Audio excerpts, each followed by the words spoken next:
Meron ako ditong 3 cups ng glutinous rice or malagkit. Hugasan lang natin ito ng 3 beses.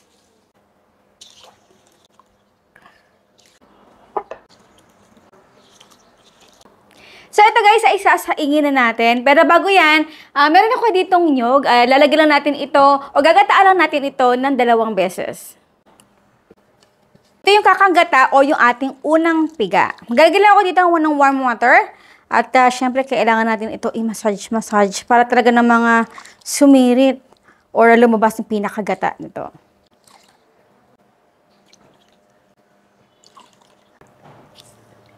At ito ang ating unang piga or kakanggata. At yung ating pangalawang gata. Ito muna yung uunahin natin kasi medyo matagal itong maluto. So, ito yung kakanggata na piniga natin kanina. Maglalagay ako dito ng mga cups na kakanggata.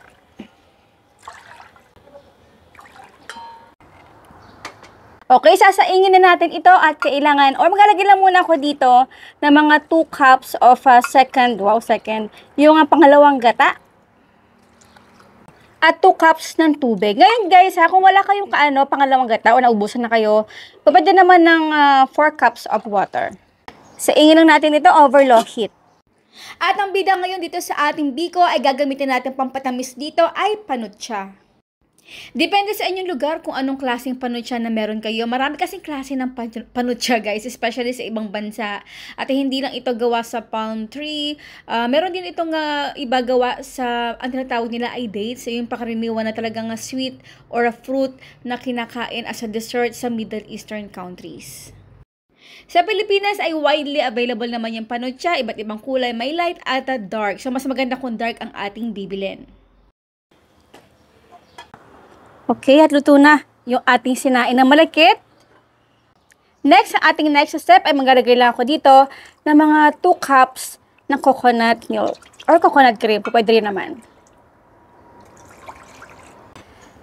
Iodized salt. Maglalagay lang ako dito ng mga 1½ cup lang muna ng ating panutsa. So, ginagawa ko dito ay pinapakuluan ko lang muna siya ng bahagya. Then, ilalagay na natin yung ating sinain na malagkit. Yan. So, after 5 minutes itong napapakuluan o pinapakuluan natin, ay ilagay na natin dito yung ating sinaing. So, dahan-dahan lang.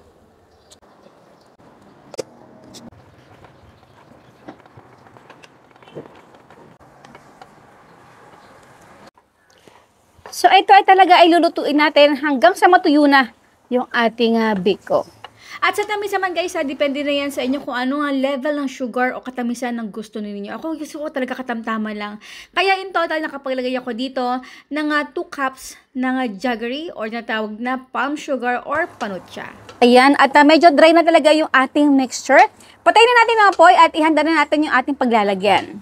Ginagawa ko dito sa ating latte kapag nakikita ko na nag-separate yung kanyang oil at yung katawagin ay curd.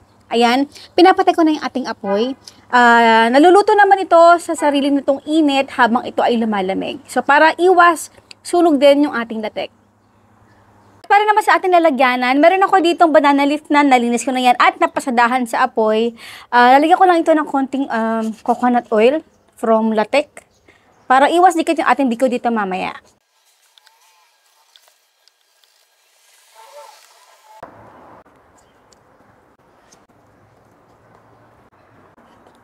Maglalagay lang ako dito ng konting oil sa pinakaibabaw para iwas ito dikit habang ito ay pinaflat. Pati yung ating spatula lang gagamitin.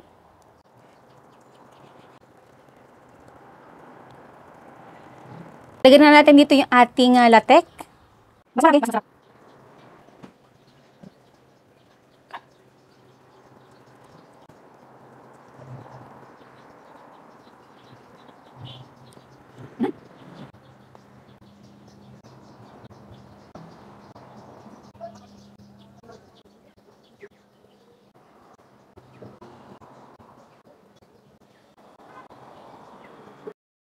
O, diba? Napakadali lang at pwedeng rin ito syempre pang negosyo.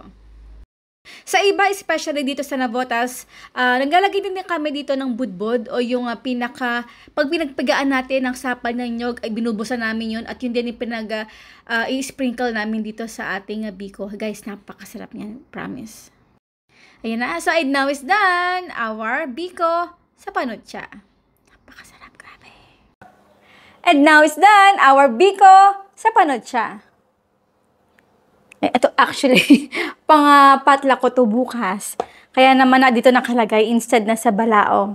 Bilao. O, diba? Pwede talaga. Dala na guys! Kain po tayo. Ay, lambot. Pwede nyo ito ilagay sa ref kung i-advance ito lutuin ng 1 day.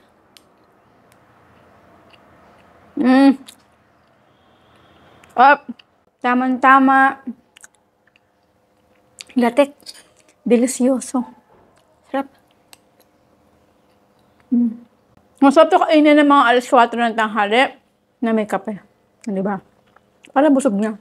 Hindi tayo mag-dinner. Diet din.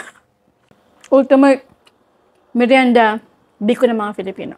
Ayan po guys. Maraming po salamat sa inyo lahat. Ang ating outro. Keep safe, be healthy, and be happy. Bye!